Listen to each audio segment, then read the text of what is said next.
Hi,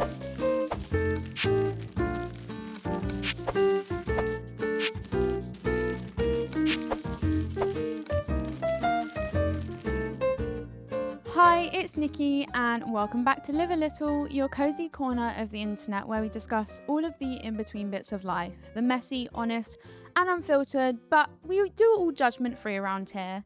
Today I'm joined with someone that I've been wanting to have on the pod for a very long time.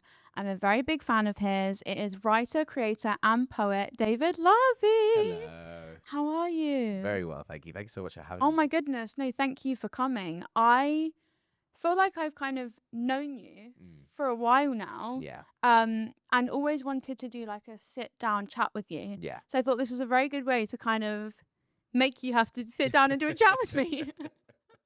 No, I've always felt the same. You've always felt like one of those, because we've obviously met before, but haven't had the chance to spend much time with each other. But there are some people I think of as kind of friends in waiting. It's like as soon as I have some kind of proximity to this person, I know that we get along really well. 100%. And I feel like there is those certain people you follow. We were kind of just talking about it with someone else, which we'll get into, but where, you know, you watch their stuff and you know that you're probably quite similar people. Yeah.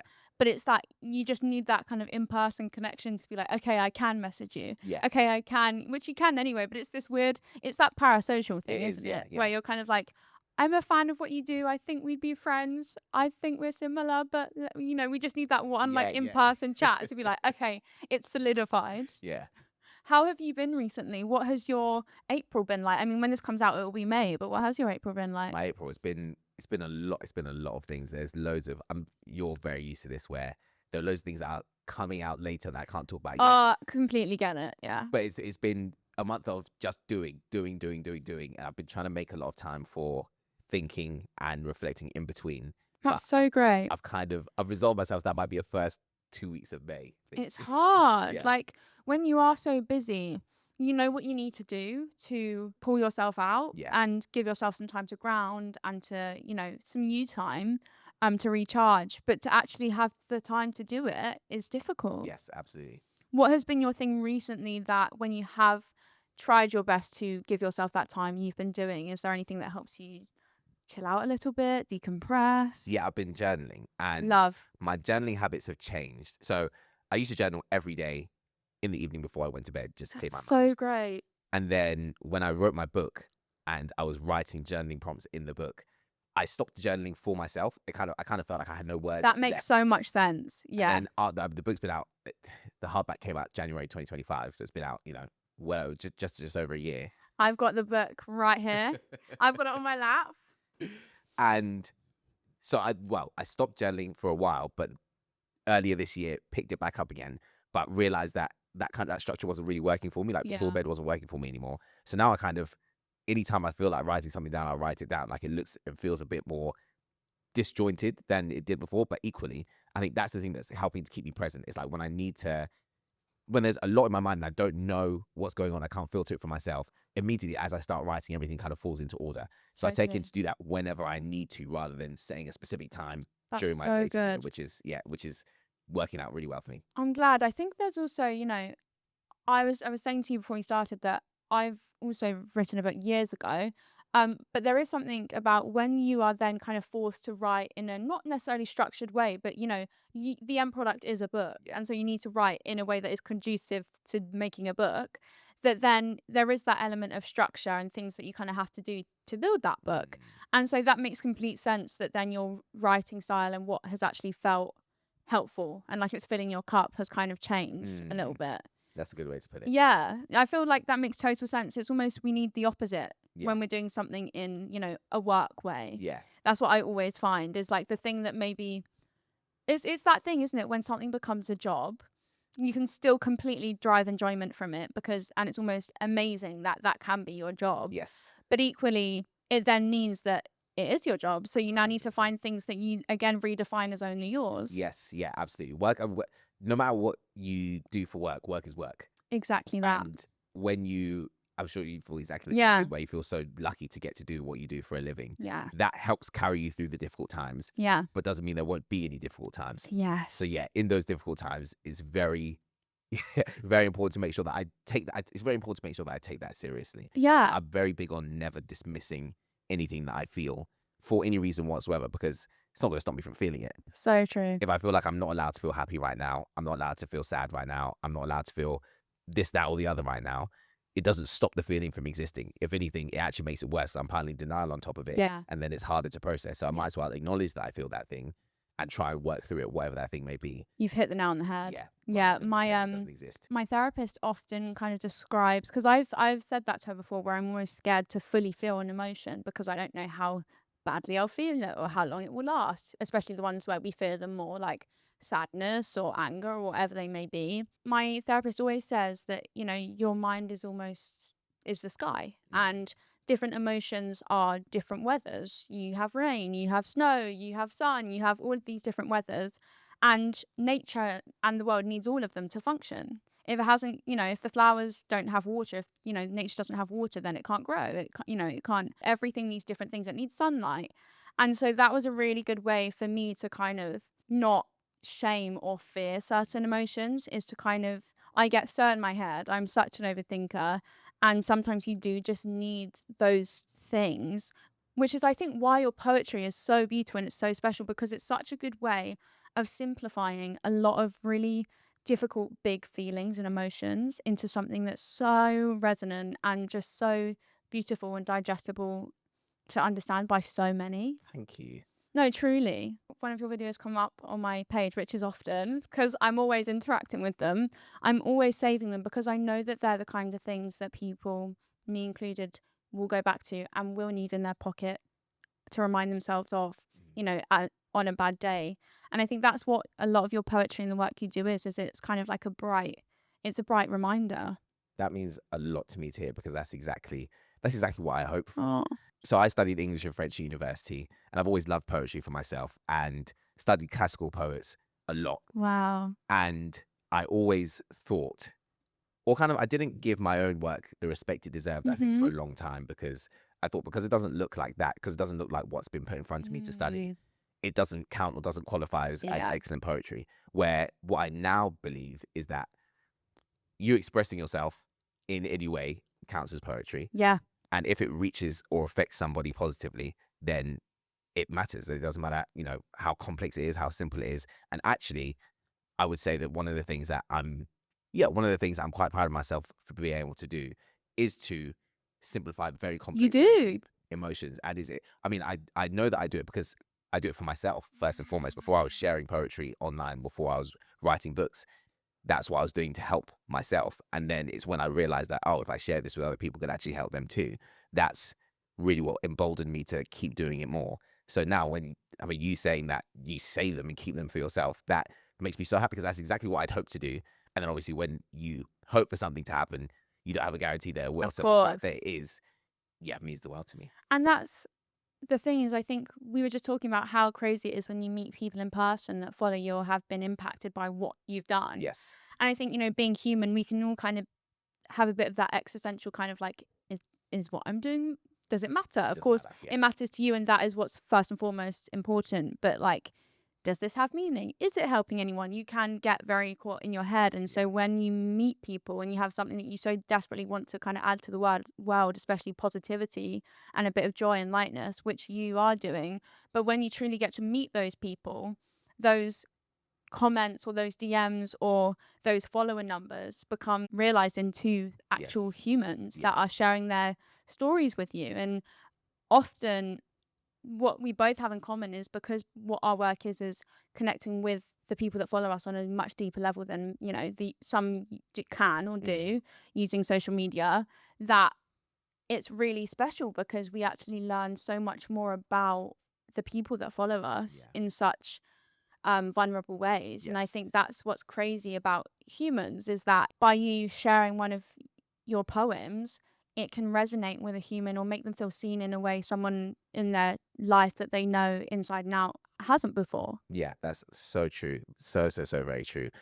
We experience each other online, literally in 2D. Yeah. Like, anybody who sees my videos, as much as the things I say will mean to them, they literally only see me in a two-dimensional. Exactly. Yeah. In a two-dimensional manner. So it's very easy. And again, this is where it links to us talking about this being work, where of course, if this is your full-time job and you have to earn a living from it, you do think about metrics and you think about numbers and how things are You performed. have to. Yeah. Because you have to. It's not the most important thing. The most important thing is your art and the reason why you're creating it. But it's something you have to think about if you want to make a living from it. And It's your currency, ab- unfortunately. absolutely. Yeah. And in that being the case, it's so very easy to lose how special it is to connect with even with one individual Yeah. person. And Yeah. this is one of the things that I do miss from, again, I wouldn't change what I have and what I get to do No, for I the get it world. though. I get it. But one of the things I missed before was my full-time thing, and when I was just discovering the online space for the first time, when I was first connecting with Hmm. people, is that I was constantly aware of the fact that to even reach one person is a privilege, and Me too. how Yeah. much it means every time that happens. Yeah. And I find myself thinking things like, oh, this video didn't perform very well, or even thoughts cross my mind like, do I re-upload this? Do I take it down? Whatever. One of the promises I actually have made to myself that I've always stuck to is Hmm. that I never delete anything, That's even so if I good. think it hasn't Yeah. performed well or what, because I find that, I think I genuinely think of it as being an insult to the people who did enjoy it. Yeah. If a video gets 10% of the likes that I usually get, for example, obviously it doesn't feel nice because my work brain is saying, that did do very well. That doesn't look very good on your profile, etc. Exactly. Yeah. But part of me that creates and creates for the good reasons, which is the part I should be listening to, always says, if one person connects with it, it's worth it. Mm. And I imagine, because I've had it before where I've really enjoyed something someone's put Yeah. out, or someone's put out, or a song that someone's put out, or a video that someone's uploaded, and then they've taken it down because they don't think it's performed very well, and then I miss it, and I'm kind of Yeah. like, it just It's a because shame. it's a Yeah. big shame, because we all deserve to believe in the things that we create more than that. So Yeah. one of the biggest promises I've always made myself, and I've always stuck to, is that I will never take anything down, and it's something that I'm very happy with, because That's again, so great in that you have retrospect, that. and exactly when we were just talking about meeting real people, there'll be loads of times where someone will reference a video or a post that, left to my own devices, I would have thought that didn't do very well. Yeah. But as soon as someone talks to me about it, it's like, oh, that was so worth it, and it's always worth it. That's the thing. It's so justified, and unfortunately, I also missed the time where I would just post and I was kind of blissfully unaware Mm, of metrics even being something that I needed to care about, yeah, because there is such a freedom there, such a kind of, it's endless possibilities, because you are just enjoying and yeah, you are just posting because, yeah. not because of anything that comes after.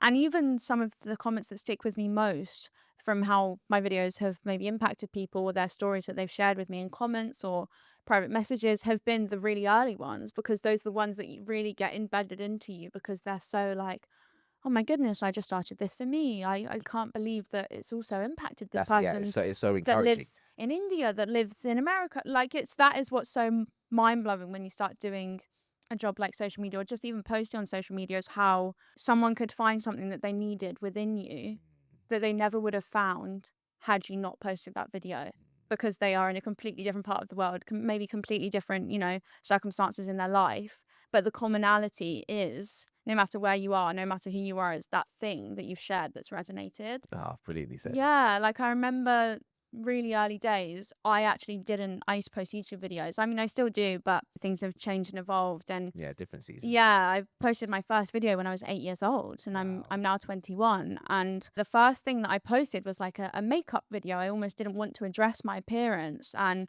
I remember really vividly getting a comment from a lady, I think she was in her 30s, and she said, thank you so much for posting and existing as you are. And also, I was going to America for medical treatment for 4 years, back and forth every 6 to 8 weeks, all through my childhood. And she said, thank you for existing and sharing just as you are. I have cancer and I hadn't left the house for 2 years. And you're watching your videos made me leave the house today. That's incredible. And it's stuff like that where that's what you have to hold on to.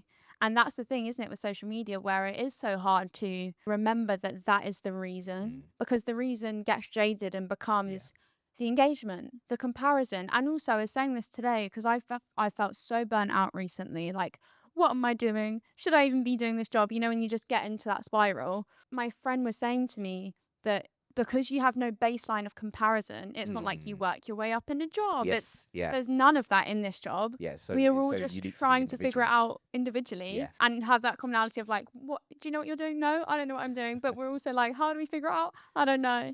So we have that commonality, that it is very hard, because your mind then just fills in every blank. Yeah. Like, okay, well, if I don't know what I'm doing, then like that means I'm not meant to do this job. Not that like, okay, well we'll figure it out, or like give yourself a break. It becomes like, well, maybe I'm just not cut out for this. Mm. And so I think what I've really learned is that it's so important to give yourself grace. And Yes. with social media, we will all have seasons, like talking about the weather and all of that, and you know what you say in your poems as well, and referencing it.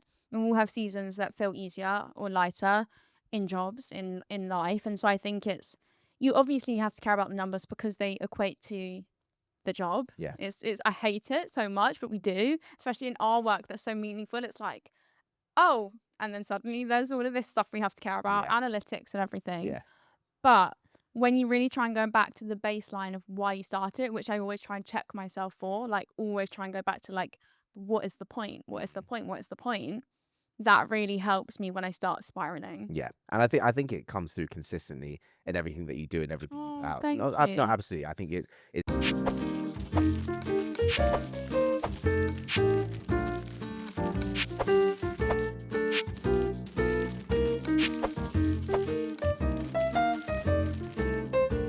it's very it's very clear when something means something to somebody for all the right reasons. I Yeah. think that's something that's always been very clear to me about you. And actually, you saying that you've been feeling quite burnt out recently reminded me of something I wanted to ask you. Because you create from such an authentic place Mm. and you share so gracefully and so personally because you know how much it helps and benefits other Yeah. people. I wanted to ask what you do to take care of yourself within that, because you do everything very authentically Oh, thank and you you. do share parts of yourself, which is why you have such a huge impact.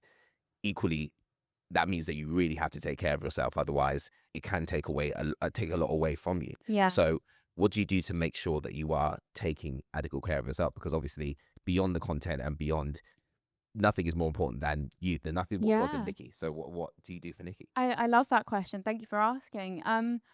It's definitely a learning curve. I feel like I'm still trying to find that line. Where does Nikki begin and where does like Nikki Lilly kind of end? Because ultimately we are our jobs. And so it's that hard thing where it's like, how do I hang this up and just focus on me?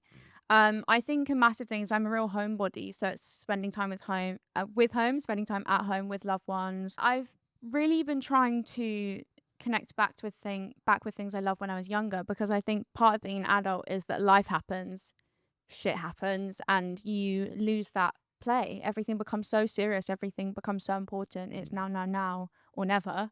And I think I learned that very young, obviously, when my condition became active at 6 years old. But before I was diagnosed, there was so many things that I loved doing, and so freely. There was no concern about, am I good at this? Oh, no, I'm not good at this, so that means I shouldn't continue with it. Mm. Whereas when we get older, I think that we feel that it's not, something's not worth our time unless we're adequate or good at it. Yeah, yeah. And if we're not, then it's not worth continuing, doing. And so for me, I've really been trying to connect back with, what does play look like at this age, or just at any time in life, really, past childhood. Because in all honesty, I didn't get much play in my childhood past 6 years old. And I mean, I was practically just kind of a child then, like Mm. in the early stages. And You so were. for me, it's been I've just started doing a lot of journaling. Words has always been the way that I feel like I can express myself. I have a chronic illness, and that is something that no matter what I'm doing, no matter where I am, big or small, it is there. Mm. And so it's trying to check in with my body. What do I need? Do I need to just lie here and do nothing to spend this kind of gap of free time I've got? That's okay. Not all time that is free needs to be time spent being productive. And that's Oh, that's a bit. You need to say that again. not all time that is free needs to be time spent being productive. Absolutely. I remember, I think I saw something that was like, you're a human being, not a human doing. I think that's what I've been so bad at, is also comparing my 24 hours in a day to someone that doesn't have similar circumstances to me. Yeah, Not to say they don't have struggles, of but, course. you know, deal with a life threatening chronic illness and have dealt with a lot through my life. And so I can't compare someone, being optimized in 5 a.m. routine, because that's just not my Yeah. life. And so I've really, really tried to reframe. I'm not very good at that. And I've spent a lot of my life with almost like a pessimistic lens over it, because it felt like preservation. I've been let down a lot in my life. A lot of things have happened to me where it's felt like if I am expecting the worst, that is preserving me to almost get through a Yeah, that situation, makes sense. survival mode, rather than hoping for the best and then being let down over and over and over, which was my childhood in a lot of ways, not being able to go to the party because I was in an ambulance, just things that were completely out of my control. But that's meant then I kind of have painted everything with that kind of like black lens, and also only holding on to the bad things, only Mm. remembering the bad things, because that's what we do. It's the same with like hate comments. You only remember the bad Yeah, one. yeah. So I'm really, really trying to like make a mental note each day. Like I've been in and out of therapy since I was like 7 years old for different things, on and off. And my therapist has said, even if you can't actively remember the thing after that you felt like you weren't then kind of in your head about or focused on. For example, this week I woke up and I just sat in the garden like and let the sun hit my face for 10 minutes. And that was my one thing that made today feel, Yeah. joyful. And that's literally what your book's Oh, about that's in a yeah, way. yeah. That's my whole thing. Yeah. So I think I'm trying to find, I think for so long, we also as humans define success and joy as things that have to be big. Yeah. It's what are you achieving? But Mm. the achievement can just be the slow, mundane things. If anything, I've learnt that as being someone that has been in life or death situations, that is the achievement. And so how do I disconnect after this long spiel?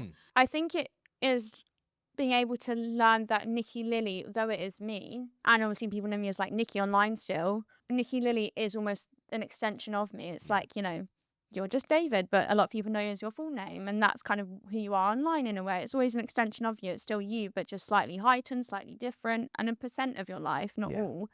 And so it's me being able to hang that up at the end of the day, try to be a little bit more rigorous with myself about, okay, when am I filming content? When am I not? Is this time for content or is this time for me? I always say it's like try and, with everything I do, categorize it by me time versus content time. This is me time. Mm. I'm trying my best to get out more because as much as I love being at home, I can very easily stay at home for Yeah. hours, for days, forever. And in all honesty, Felt. so unless someone's pulling me out, then I won't get out. But ultimately, you're in control, so you need to do the pulling. For me, it's that, but it's very hard. I think, there's been times where I've been in hospital and people come up to me and I'm there for myself. Mm. I've never said no to a photo or to even speaking to anyone because it's not in me, because I don't want anyone to ever feel, I don't, that way.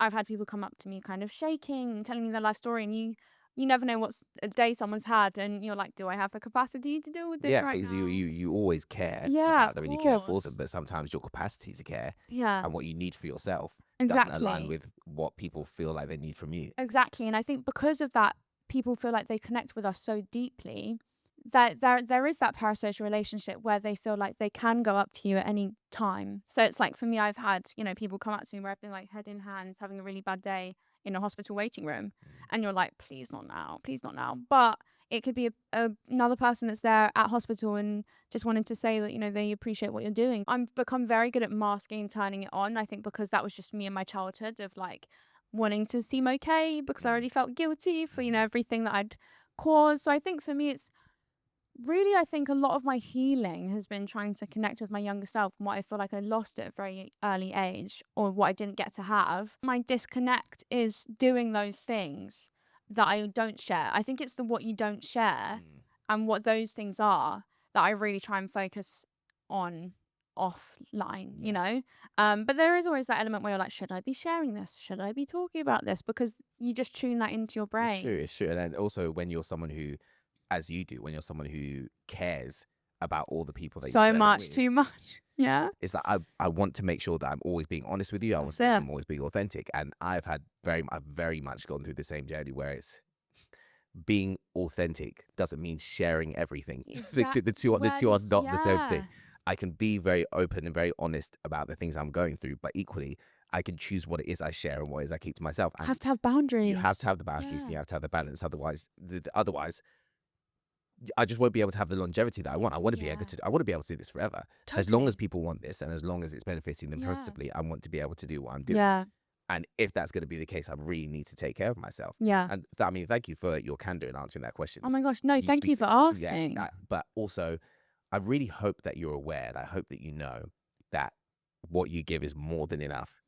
Thank you. And that, I mean, I believe by virtue of your existence, you deserve a happy existence, but especially in your case and being such an admirer of everything that you do, I really hope that you are aware that if you put down your phone for a year and didn't share anything with anybody, you'd still be in a surplus of giving to other people. Thank You you. do it constantly just by being yourself. And I don't think you couldn't negatively affect people if you tried. Oh, You've done so much good that the only thing that matters really is taking care of yourself. And by default being yourself and taking care of yourself, you are going to do good for other people, because that's what you've created for yourself, and that's what you made, and that's what you've done and continue to do. So I really hope that taking care of yourself gets easier and easier, because it's what you that's deserve. so beautiful. Thank you. It's actually made me really emotional. Like, thank you. Yeah, it's really hard. I feel like from a very early age, because I feel like I kind of lost my sense of self, I've been trying to find what is that bigger purpose? Why did all of this happen to me? Because if it's not for this massive big thing that I can kind of give to the world, what was the point? And I think sometimes I've had to make peace with the fact that, like, there will never be a point. It wasn't fair. So many things happen in life that aren't fair and aren't okay. And people love to kind of try and apply the, like, everything happens for a reason lens. I don't believe that, because that isn't fair. You know, you can't say to someone grieving that it's happened for a reason. I think for me, it's been trying to find that my sense of worth doesn't need to come from impacting other people. It should come from myself. Yeah. And I think from a very early age, I kind of feel like I lost that sense of self and self kind of fulfillment within myself, where I can fill up my own cup. That's been something that I've really had to relearn. And I think that's where maybe I have struggled over the years, is because I'm trying to do something that's filling a hole that I maybe feel like I lost when I got sick. That maybe even isn't in anything to do with that, but I've kind of named it as that. And I'm like, well, if I share my story, if I speak at the United Nations, if I do all of these things that are impactful, however I can, then that's the point, kind of thing. And that is true to an extent, but the point has to be you first. Yes. And that's what I'm really trying to have to catch myself out from and learn, is like doing it for myself, not for other people. Yeah. I relate to that very, very heavily. Yeah. It's when you were saying earlier about, being a human being and not doing. One of my favorite poems in the book actually is the shortest poem in the book, that says, "What did you achieve today? I achieved just being today." Wow. For me, any day where I didn't actually produce anything Yeah. and I feel good about myself, I take as a major, major win, because That is the success. for many years and a lot of days now, Yeah. that's one of my biggest issues, is if I don't create something, if I don't share something with someone, if I don't actively do something or achieve something, I feel like I haven't fulfilled my purpose in some way, or Yes. I haven't, or I don't merit rest. I don't merit, Oh, enjoying myself on yes. this day, because I haven't done anything to earn it. I haven't done anything to earn You're it. But so right. we, Yeah. like I said, we matter because we exist, Yeah. and anything else we do to add value to our lives is because we already matter. It's not to earn the value. It's because we already have the value. Yeah. And trying to rewire my my neural pathways and trying to really embed that within myself. I'm doing and do a lot of things to try and make sure that message always sits with me. On a really good day, that's genuinely how I think. Yeah. Generally how I think. And I think, the poetry I write and the things I make when I'm trying to share that message with other people, you can see it, you can feel it. But being a human being means that, you have days where you are your higher self and your best self, and you think and feel all the things you want to. And there are days where it's just not working. That's it. And that's exactly it. And I think when people look at us in a way as like a representation of hope or joy, or kind of these things that they apply to, which is amazing. For me, you're so inspiring. I don't know how you do it, a lot in my life, but they don't see the long and short of it, to be honest. I mean, I feel like, sorry, I'm really sorry. no, go. I also feel like that can sometimes be an issue where I'm like, I've had people say, comment things like, you're always in the great mood. And I always, It's really invalidating, to be honest. It Yeah. is. And it also makes me feel bad, because I don't think that's what you should aim for. I don't think anyone No. should expect to be happy all the time, No. because that would actually be a very unhealthy existence. Yeah. We need light and shade. We need the easy and the difficult. We need Yeah. all of that. And obviously, if someone is going through difficult times or is not feeling good, that is not the time for me to tell them, you need this. Like, Yeah. obviously never going to do that. I just feel like the difficulty and the negativity in life makes itself so apparent. You don't have to try to feel it when things are difficult. You just feel it. And Yes. negativity also quite often calls for action. When Yeah. something doesn't feel right, something is being demanded of you to change it. So it doesn't take a lot to focus on those things. Whereas the good in life and the positive, it doesn't ask anything of us. Yeah. It just is. And that's why That's it's so so true. easy for it to slip away or for us not to notice it. Because once it happens, it almost, well, one, like I said, it doesn't call for you to do anything. So it's very easy for you to miss it. And then two, almost when something is good in one area, we almost then immediately turn our attention to whatever's not good. It Yeah. highlight the good. Yeah. The good can sometimes, if we're not careful, even just highlight the things that aren't good, and we Yes. just take for granted or dismiss it Yeah. and try and turn to what's not good. Whereas I think if we're ever to find any level of contentment in life, we have to be able to feel the good when it arrives. We have to. And as someone who, growing up, I had, didn't have much by way of means. I always thought when I get to this point, when I have this, when I'm able to do this, when I have this job, when I have Yeah. this ability, when I'm in this relationship, then I'll be happy. There's always another thing. And then you get there, You get there. There's always the next thing. and you're like, oh, that's it. In fact, you even discover things that you didn't know existed before, and now your life's better. You discover these things. Oh no, I need this to be happy. It's like I always describe life as almost like a never-ending game. The levels never end because the contentment never is enough. And so it's like, oh, I've got to that level, and it's like, okay, let me get to that next level. Oh, no, that next one. And there's always someone above you, you'll see is above you, and there's always someone that's trying to get to your level, but you'll only ever see the people that are above you, and you'll never actually kind of be happy. You're like, but now I need to achieve this or do that. And if I don't do that, then like I failed. I think one of the biggest reasons. So my book is called Frequently Happy, and the title comes from one of the poems in the book, which reads, "I always pay attention when a small joy grabs me. Some say easily pleased. I say frequently happy." And that comes from the idea that there is nothing too small to be happy about. So true. There is nothing too small to be happy about. And if we're capable of seeing those small moments of joy, it doesn't matter what our circumstances are, where we are on that, like in that game of life, as you said, what level we're on.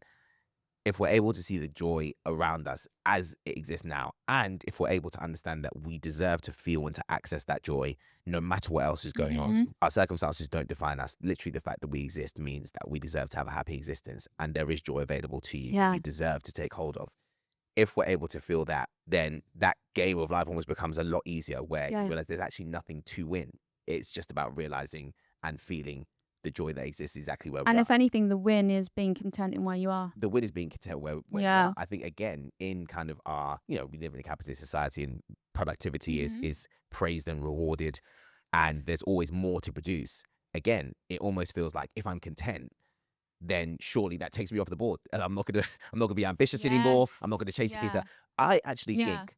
I used to think of contentment being ambition's enemy, but actually, since doing so much work to sit in contentment and to feel contentment when it arrives, I think I am genuinely the most healthily ambitious version of myself I've ever been.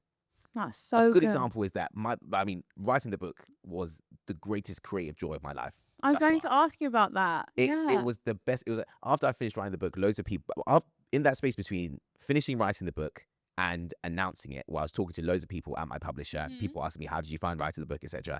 I just kept saying, if I can write for the rest of my life, I'll be happy. Like, writing this book, the good and the difficult times of writing this book made me realize how much I loved it. It's catharsis, isn't it? I love. There's nothing I love, and it even made me realize that I've always written. Like, I've always written for myself, and when it came to sharing online, I think everything that I share has always been based in writing. It's all been based on writing. Writing is where it comes from naturally. So it makes sense that I love writing the book so much, and it makes sense that having a book made me feel so happy. And I had always been saying, writing a book is a dream come true.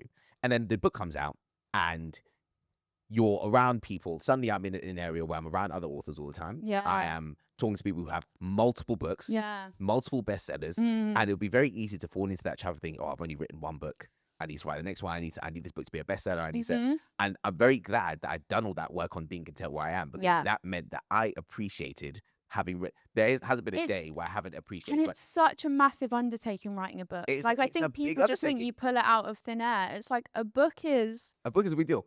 It's such a big deal. Again, familiarity breeds contempt. When you're around people who have written books all the time, it feels like, oh, everyone has done this. This isn't a big deal. And it's always a big deal. And the onus is on us, and it's a big responsibility to make sure that we're constantly staying mindful of these things. But equally, life is effort generally. Yeah. So, and I'm going to have to try at something. So it might as well be at making sure my mind is in the healthiest place. When the book came out, one of the questions that I would get a lot was, what's next? And I told myself, Oh, it's well, the best. I told myself for at least 6 months, the answer to that, I'm just going to say this, nothing's like, is this like, I just hate that question. because Can't it's almost, stand it. you've read a book, what's next? And also, if there isn't anything next, you feel like, oh my God, I'm failing. That's it exactly. But again, one of the I think as well, when you do all these things to try and grow and evolve and change as a person, and have a healthier mindset, it's really nice when you get those checkpoints where you realize, oh no, this is working. Like this is really working. One of the reasons I'm so grateful for this journey is that the book coming out really underlined to me that wow, these things have really sunk in. Yeah. To this day, when people ask, what's next, or is there a second book? Now, because I'm writing multiple things, so now I'm like, yeah, there are a few. There Had are a bit of things space coming. from it. Yeah. But consistently, I was always like, no, this is about this book. This book came out. This year. Yeah. I have literally been a published author for just over a year in the grand There's scheme of my life. nothing. Literally nothing. I'm genuinely still celebrating this. Yeah, I'm as willing you to have an should. And even if it was, stop. even if it's 2 years, 3 years, 4 years, you should still celebrate it. Absolutely. And And I think one of the other things, again, with creating online that you'll completely get is that sometimes when you posted about something multiple times, you feel like everyone must have seen it by now. To this day, Yeah. every time I post about my book, I'll get a comment, oh my God, I didn't know you wrote a book. Yeah. But it feels like it feels like I'm all left done is talk about damn book. Yeah. And I think what's so nice about a book or anything like this is it's a project and it's kind of delayed gratification. Yes. And there's something really special that, like, I remember when I was writing my book, it made me have to be present and have to kind of like take in each step from just idea and concept to the writing, to the, the designing, to the title, like all of that stuff is kind of a different step in the process. And each part really makes you have to be present because it's not, I film my post, next thing, which is, I think, unfortunately with social media, it's either immediate gratification or you failed or nothing. Yeah. And so something like a book or even like, when people do TV shows or things like that, it's like your baby for a little bit and you get to have that delayed gratification where, you haven't put it into the world yet. You don't know how it's going to do, but for you, it's kind of served what it needed to do. Yeah. And so I think it's really important to have projects like a book or be able to do things like that and just write, because I think probably I mean, not to speak for you, but when I was writing my book, I found that it kind of took me back to my roots because it was something that wasn't even out yet. So I wasn't even thinking about of course you want it to do well, but I wasn't even thinking about how it was going to be received because in that moment of time, no one actually even knew I was writing a book. Actually, you've made me realize something that I hadn't thought about before, but that's absolutely true. My biggest concern was making it good by my standards before I even thought about anyone else. And it'd been a while since I'd undertaken a creative project where that was at the center of my thinking. As much as everything I make, I have my own standards for it. You do tend to create knowing that someone is going to see this or someone's going to consume this, and you have that in mind as you do it. Whereas writing this book, one of the reasons I loved it so much, and you've literally made me realize that right this very second, is one of the reasons I loved it so much is because it did very much feel like it was for me, by me, and I was doing it myself. And then people were going to get it, and then I had my hopes for what would happen there. And it's almost you'd had then a minute to, of course, you're then like anxious, like, oh, I hope this does well, but you'd had your minute to kind of make peace with it and be like, I am proud of this. Yes, yeah. Go and fly, Yeah. Go and now be for other people too. Flick the light switch in my mind. I think I need to find a way to start doing that, or to make sure that I'm doing that, because I do too. It's hard. It's very easy for anyone to see it. Well, I always find I'm very able to see things from like a top-down lens for other people. But for you, it's always harder because you're within it. Yeah. But I'm so glad that, because I think that is something that is so needed, especially today when everything is so quick. You need things that make you have to be like, okay, I need to sit down and just live within this for the moment that it's here. To really put it in your pocket for when it's a memory. I wanted to, like, as this comes to a close, I mean, there's so many things I've not even touched on because we've just been talking, which you'll just have to have me back sometime. No, 100%. This has flown by in the best way, honestly. It's felt like a therapy session, but in like a really not, draining way, in a really like invigorating, empowering way, which I needed. It's so important to see one another as humans, like to truly see. And I feel like this is how this has felt.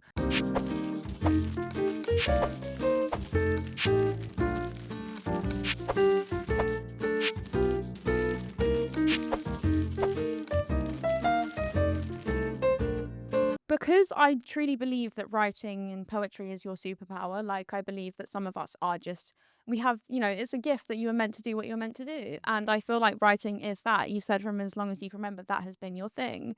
Was there a poem or a piece of writing that growing up you kind of found that resonated with you, and it kind of was your inspiration to continue writing, or something that you kind of kept with you to look back at or refer to when you were kind of in your writing journey, or finding or discovering what your voice was within writing? Yeah, I mean, so one of my favorite poets of all time was called Benjamin Zephaniah. I had Right? this really weird feeling you were going to say Benjamin Did you? Zephaniah. Did you? Yeah, I mean, really weird I feeling. think that shows that you know me very well. I think Yeah, whenever I say that, I kind of get that people are like, oh, that makes so much. I mean, his work is one of the I first remember things that studying him at school. Yeah. his work is one of the first things that taught me that poetry could be fun, but also poetry could do anything. Mhm. He said once that every day somebody says a sentence that nobody's ever said before, and the poets are the ones who write it down. Wow, That that's profound. that kind of changed everything. And he's got a poem called "People Need People," which is,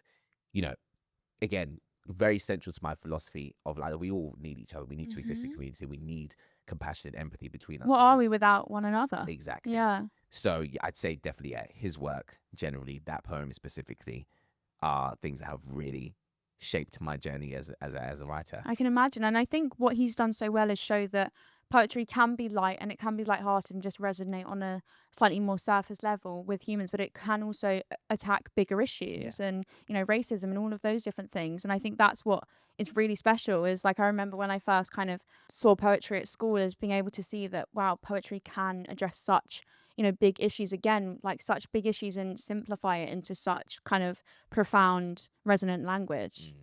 And that's something, it's kind of similar to music, honestly, Yep. No, where absolutely. often there isn't a language or right way to convey a feeling, or an experience, or kind of something going on. And there's only a very few ways that it can resonate and be understood and processed by Yes. everyone. Yeah. I think there are a lot of messages that people need to hear, but the people around them in physicality in their real life aren't able to give them or don't give that to them. And that's why I think art is such an incredible thing where it can really reach the way that it can reach people and give people the things that they need despite not being there physically, despite not coming from a person who's in front of you. Someone else somewhere else has felt what you felt, and it makes you Yeah. feel less alone. I Yeah. think that's the thing that is the most special about every art form, specifically the thing that I feel most when it comes to poetry and poetry reading, music. I think those are my main I things that think, make me feel like art that. is the language of the world. Yes. It's the thing that brings us all together, and each one is as valuable as the other. And I think obviously in society, some have been deemed more valuable, but really the value is derived from how humans perceive Absolutely, it and what absolutely. we They, take from it. everything is equal in value because back to what we were saying earlier, if it can affect one person, even Job's if it's just done. the person making it, No, job's done. exactly. Exactly. That is the value, is that Yeah, it's given you something you needed. yeah. Thank you so much. This has been so special. Like, honestly, one of my absolute favorite chats I've had so Oh, far. my cup is very full right No, now. no, honestly. And after this, I know that I'm going to be messaging you all the time. Like, David, David, David, Good. I'm you're the only glad person that will we've get this, David. we've broken the ice finally. Yeah, the ice is gone. It's done. The ice was broken literally 2 questions in. I don't even know where we are now. The ice has melted. Ice about to. It's very warm now. Thank you. This has been incredible. I always do like a few quick kind of wrap up questions, but I really appreciate your honesty and your candor, and like just your kind words. I just think you're incredible. And when social media can be such a heavy place, and it can be a place of comparison and of where you come and you actually feel lack of even more, your cup gets emptied. I feel like you're such a light in the world of social media, and actually show what good can be done through social media, when that can, social media can get such a negative lens. And at times we can all see it that way, but it's having those people that add levity, that make it what it was meant to be in the first place.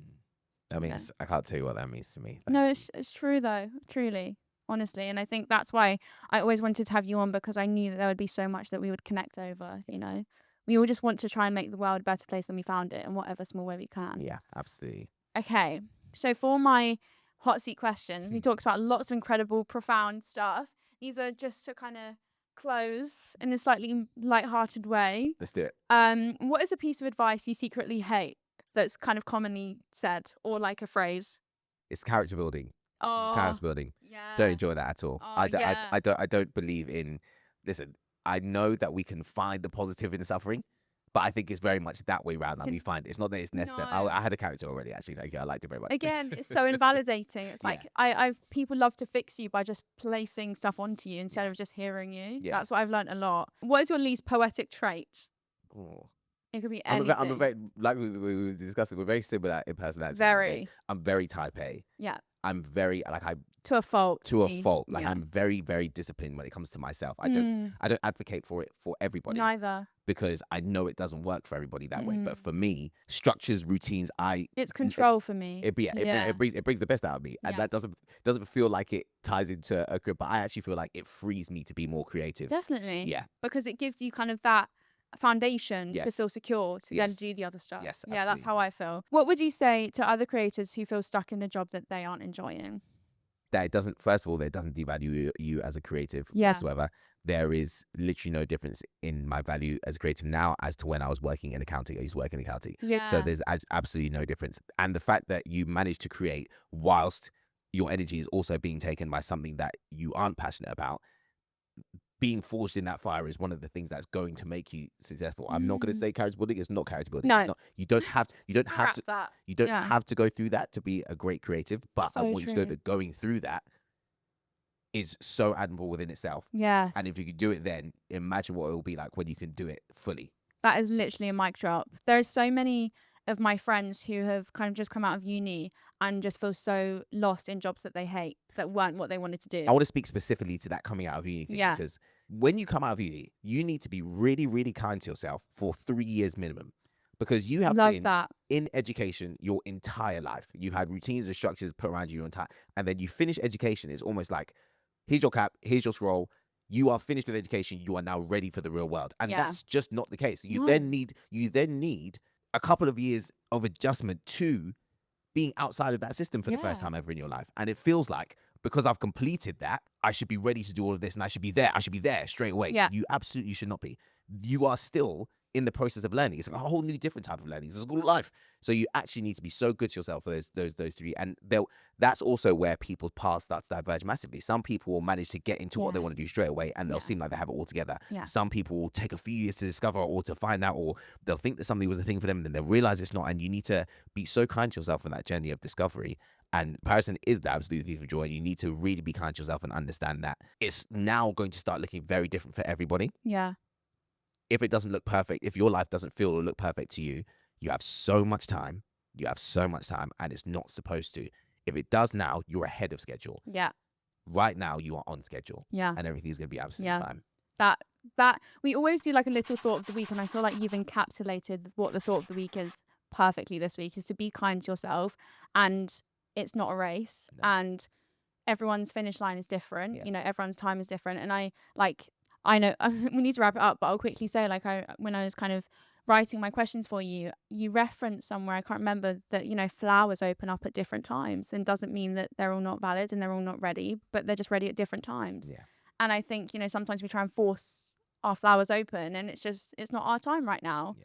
And so I think when you try and just not even trust the process, but believe that it will happen when it's meant to, and your flower will bloom when it's meant to, and you will bloom when it's meant to, then And understand that your value is intact Yeah. now. You don't have to wait to feel like you're blooming to feel like you have value. Your value is intact now as it is, and your time is going to The caterpillar was still as worthy as when it was turned into a butterfly. Yeah. Thank you so much. This has truly been incredible. I know this is an episode I'm going to be listening to over and over and over. Truly, like, I'm normally like, I can't listen to myself back. This is one that I'm going to be saving. Listen, you need to listen to yourself back from a second, because as I said, you've said a lot of things that have shifted things for me in such a positive way as well. So thank you. I feel like we've really seen each other, and we always, you know, the whole point of Live a Little is to basically have those conversations and make people feel seen and heard, which is what I think we're both have the same, you know, commonality of trying to do. And we finish every episode, well, I normally do it, but when I have a guest, I ask them to, by saying, as always, remember to be kind to yourself and live a little. So if you don't mind, David, I'd love for you to look down this lens and say, as always, remember to be kind to yourself and live a little. As always, remember to be kind to yourself and live a little. That was so good.